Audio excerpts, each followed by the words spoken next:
저홀로 제 죄에 대한 심판을 받지 않으려면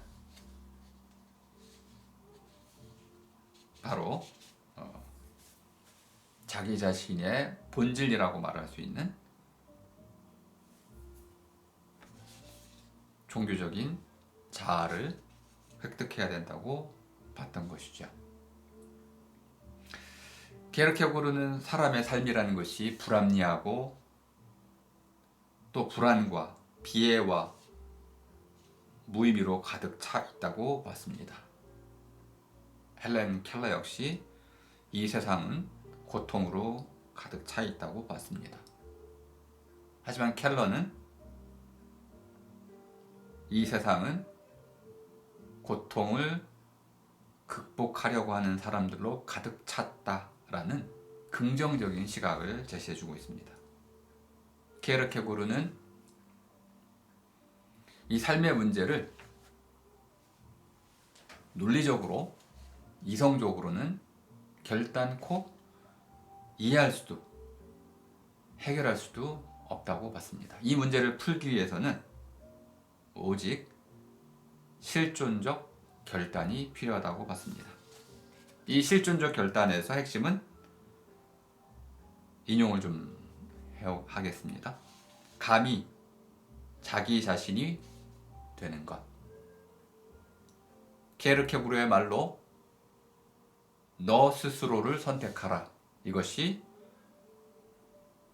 케르케고르에 나타난 나의 모습이었습니다.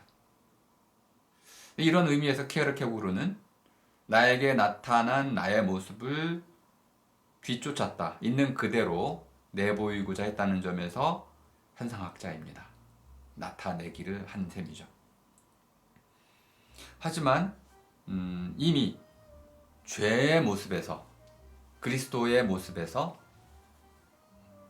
나를 봤다는 점에서는 하나의 형상, 본디 모습을 앞서 결정해 놨다는 점에서는 형상학자입니다.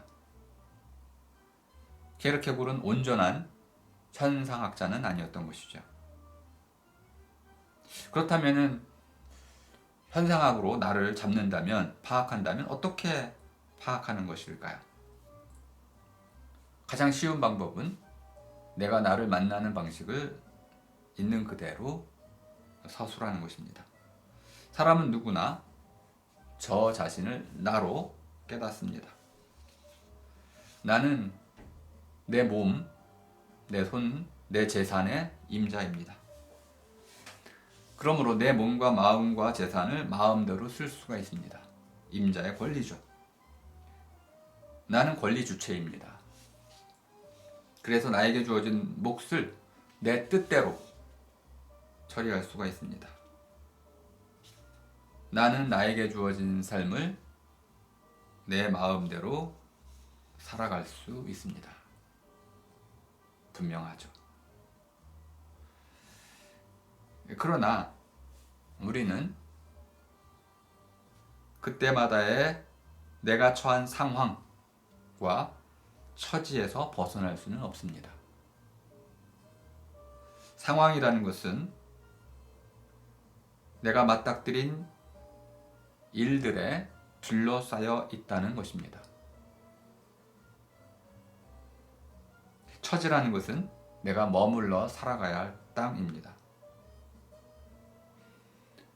맞닥뜨린 일들에 둘러싸인 나의 둘레, 여기에는 사람도 있고 사물도 있고 돈도 있고 문화도 있고, 이렇게 나를 둘러싸고 있는 것들 안에 머물러 살아갈 수밖에 없습니다. 나는 그러한 상황과 처지에서 벗어날 수는 없고, 심지어 나는 내 몸에서 탈출할 수도 없습니다. 또 나는 내가 태어나면서 맺은 가족 또는 나의 공동체, 이 관계에서 벗어나는 게 쉽지가 않습니다. 또 내가 나이를 먹어가면서 쌓아온 모든 관계에서 자유로울 수가 없습니다. 그럼에도 나는 끊임없이 보다 나은 삶을 살기 위해서 노력을 합니다. 이것이 큰 틀에서 보자면 내가 나를 깨닫는 방식입니다. 하나는 내가 처해 있는 상황과 처지, 또 하나는 나를 묶고 있는 이러한 공동체의 관계로부터 그 전체를 보다 나은 모습으로 발전적으로 더 낫게 만들기를 찾아가는 이 두 가지, 이것이 바로 내가 나를 만나는, 내가 나타나는 지점들이 되겠습니다. 나는 그런 의미에서 이런 상황과 내가 보다 나은 삶이라고 생각하는 길찾기의 사이에서 언제나 선택을 합니다. 선택이라는 것은 골라 잡는다는 뜻입니다. 골라 잡는다는 것은 반대쪽에서는 골라 버리기가 되겠습니다. 선택은 골라 잡음이면서 동시에 골라 버리기입니다. 하나를 잡으면 나머지는 버려야 됩니다. 물론 버린 것들을 다시 잡을 수도 있겠죠. 우리가 이런 선택을 하는 시점은 현재입니다. 나는 내가 살아가는 나의 세계, 상황과 처지 속에서 내가 이미 거쳐서 지나온 과거, 이것을 되돌아보고 그 속에서 내가 나아가야 할 앞날을 미루어 봅니다. 저는 이것을 누리라고 부릅니다. 되돌아보고 현재를 마주보고 미래를 미루어보는 이 전체의 넓이, 이 사이, 이것을 우리말 누리라고 부를 수 있습니다. 이 누리라는 말은 누구라는 말과도 직접 연결되어 있습니다. 누구라는 말은 누라는 말에서 비롯됐습니다. 누이, 나라는 말도 누와 관계 있습니다. 너. 이렇게 우리말 누나, 나나, 너 이런 것들은 나타라는 이 낱말과 근본적으로 연관되어 있습니다. 놈 역시 그런 의미를 갖고 있습니다.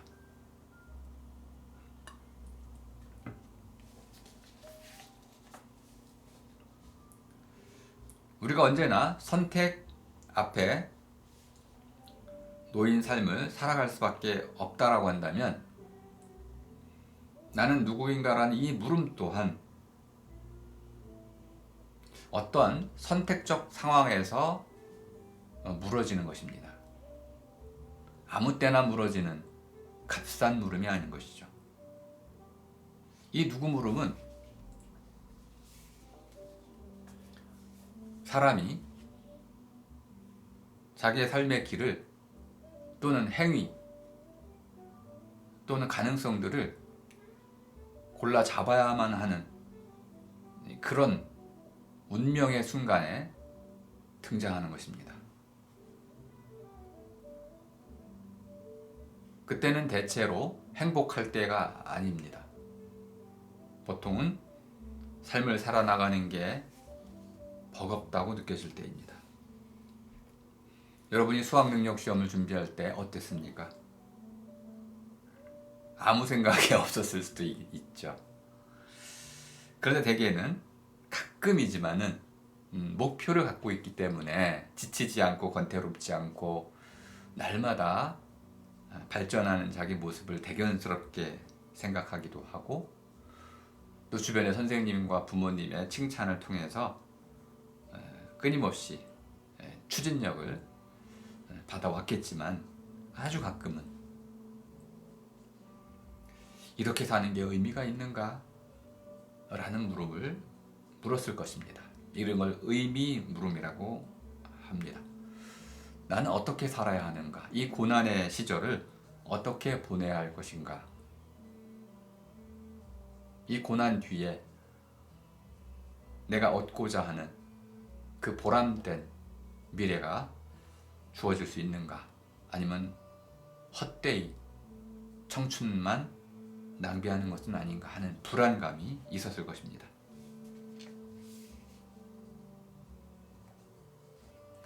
이렇게 누구 물음은 내가 앞으로 어떻게 살아가야 할지, 현재까지의 나의 삶에 대해서 문제 삼는 것이 아니고 지난 날을 되돌아보고 오늘 날을 마주보는 가운데 앞으로 나는 어떻게 살아야 하는지를 새롭게 결정해야 하는 문턱, 이 문턱에 서 있을 때 나는 누구인가 라는 물음을 근본적으로 묻게 된다는 것입니다. 내가 누구인지를 묻는 것은 내가 정말로 나를 모르기 때문에 묻는 것은 아닙니다. 그것은 내가 되어야 하거나 또는 되고 싶어 하는 미래의 나, 가능성으로서의 나, 이것이 나에게서 멀어지고 있는 것만 같다 라는 두려움, 이런 기분, 이 기분에 사로잡힐 때 솟아오르는 것입니다. 그것은 내가 좌지우지할 수 있는 것이 아닙니다. 누구 물음은 내가 묻고자 한다고 해서 제대로 물어지는 그런 물음이 아닌 것입니다.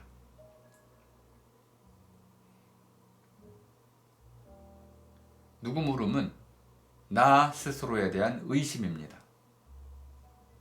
나의 미래에 대한 불안이자 두려움이기도 합니다. 내가 나를 모른다는 것은 기이한 현상처럼 보이지만 보통 우리는 자기 스스로를 과신할 때가 있습니다. 또는 편협한 자기를 발견할 수도 있죠. 등등.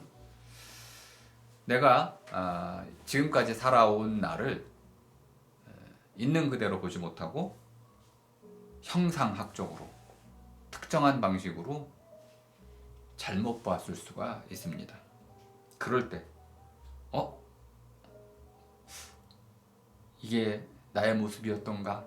라는 반문이 들었을 때 내가 누구인지를 묻게 되고요. 또 하나는 내가 꿈꿔왔던 나의 미래가 좋아졌어요. 희망에 벅차올랐습니다. 또는 너무 어두워졌어요. 이럴 때 내가 이제까지 살아온 나의 그 나날스러운 삶이 갑자기 변하기 시작했을 때, 거기서 내가 벗어날 것만 같을 때, 이 불안이, 두려움이, 또는 나의 나됨이 무너질 것만 같을 때 도대체 나는 누구란 말인가? 라는 이 물음이 저 깊은 곳에서 솟아오르는 것이죠. 여러분들은 대학 신입생 시절을 거쳤을 겁니다. 지금 신입생인 분도 계시죠? 그런데 신입생 시절에 설렘도 있지만은 막연한 두려움도 있죠. 그 두려움의 실체는 무엇인가요? 어떻게 살아야 하는지를 잘 모르고 있다는 겁니다. 대학생으로서의 나의 모습을 내가 아직 모르기 때문에 내가 무엇을 해야 하고 또 대학생으로서 어떤 태도로 삶을 살아가야 되는지, 다시 말하면 내가 누구여야 하는지를 아직 결정하지 못한 상태입니다. 여러분 자신이 대학살이의 임자, 주인, 주체가 됐을 때 여러분들은 여러분 사회가 제공해주는 그런 신분을 얻게 됩니다. 제가 이제 좀 어려운 두 가지 낱말을 좀 제식으로 소개를 할 텐데요.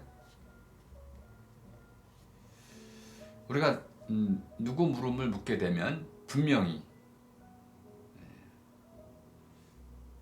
나다운 나라고 할 수 있는, 내가 되고자 하는 나를 발견하게 됩니다. 꿈나라고도 부를 수 있죠. 내가 꿈꾸는 나.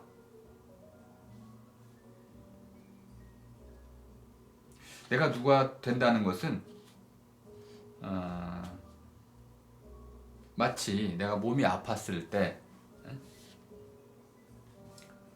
스스로 고쳐서 잠을 잔다든지, 감기에 걸리면 잠을 많이 자게 되죠. 그러면 건강이 스스로 또 고쳐지고 회복이 됩니다.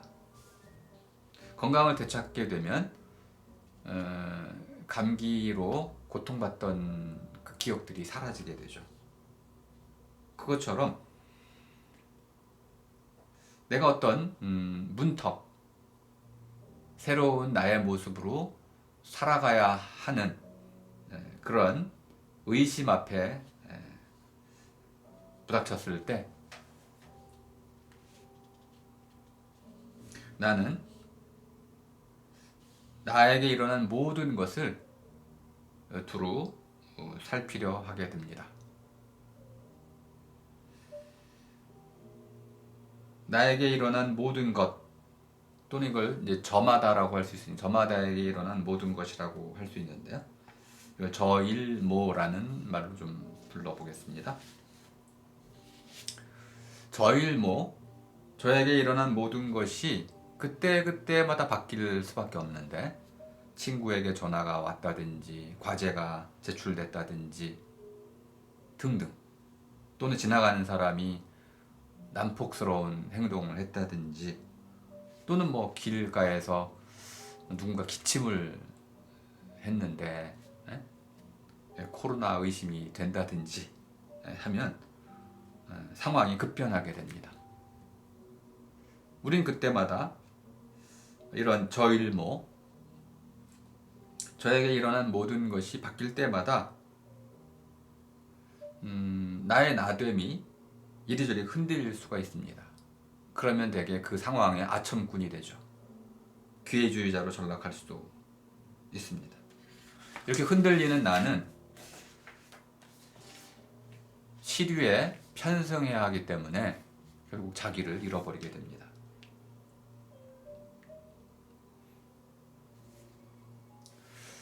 그래서 우리는 이러한 자기 상실의 위험을 막기 위해서 저일모, 저에게 일어난 모든 것, 상황을 저가 스스로 통제하려고 하죠. 근데 이때 통제할 수 있는 것은 자신의 의지일 수는 없습니다. 의지로는 통제가 불가능하기 때문에 저일모라는 것은 나의 의지와 상관없이 일어납니다.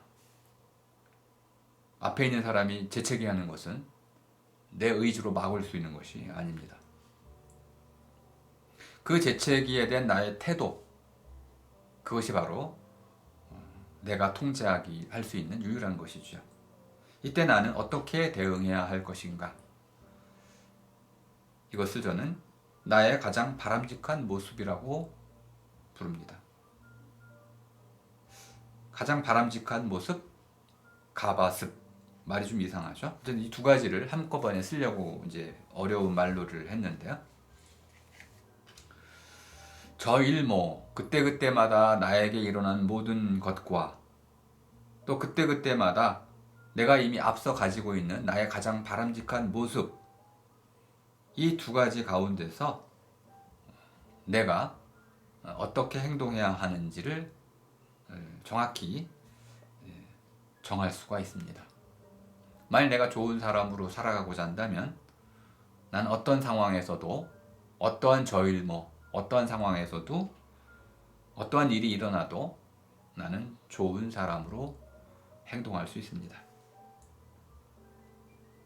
이렇게 나에게 누구 물음이 솟구쳤다면은 그 이유는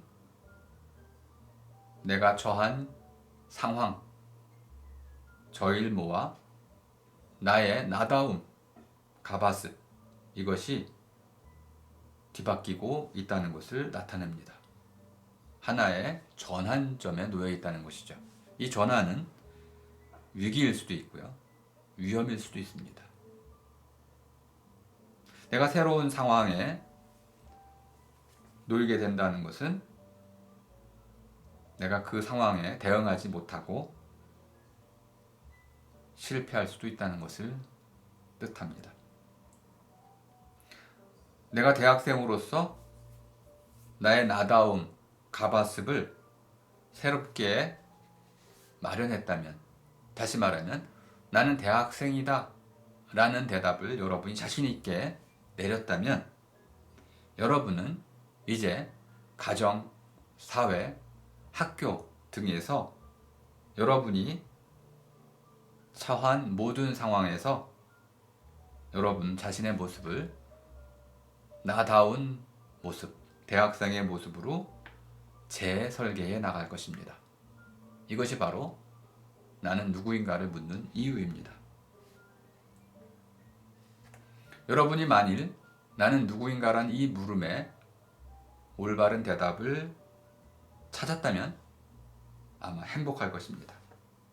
그 행복은 일종의 마음의 평안입니다. 키에르케고르가 말하는 결단을 한 것입니다. 나는 대학생으로 살아갈 것이야 라는 결심을 굳힌 상태입니다.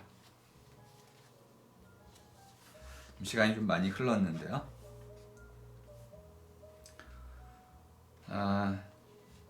이제 세 번째 그 강의로 넘어가기 전에 오늘 강의를 요약하고 마치도록 하겠습니다. 오늘 강의의 핵심은 이 누구 물음이라는 것이 어떤 얼개로서 짜여 있는데, 이 누구 물음의 가장 중요한 특징은 물어진 것, 물음거리라든지 또는 물어볼 때, 그리고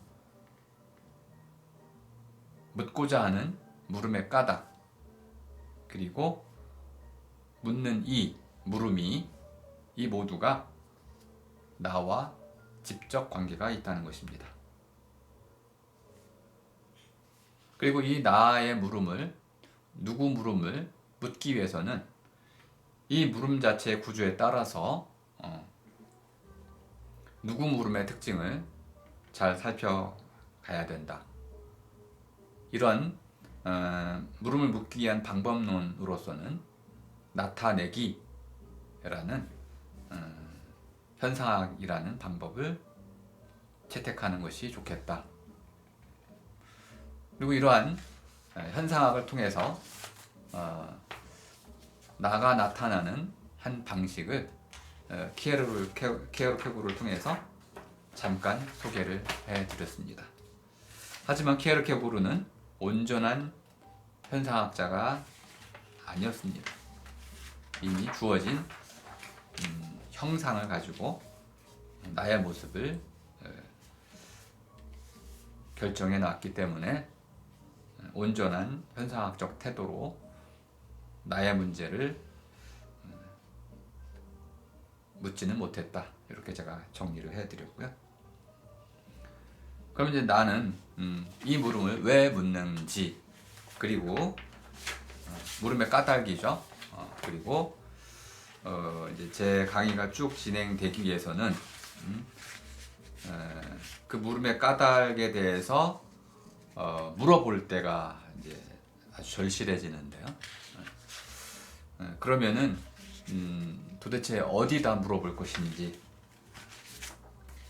그리고 왜 그에게 물어봐야 되는지, 이런 것들을 또 설명을 좀 드려야겠죠. 이건 다음 주에 강의하도록 하겠습니다. 자, 오늘 강의는 이것으로 마치겠습니다. 수고하셨습니다.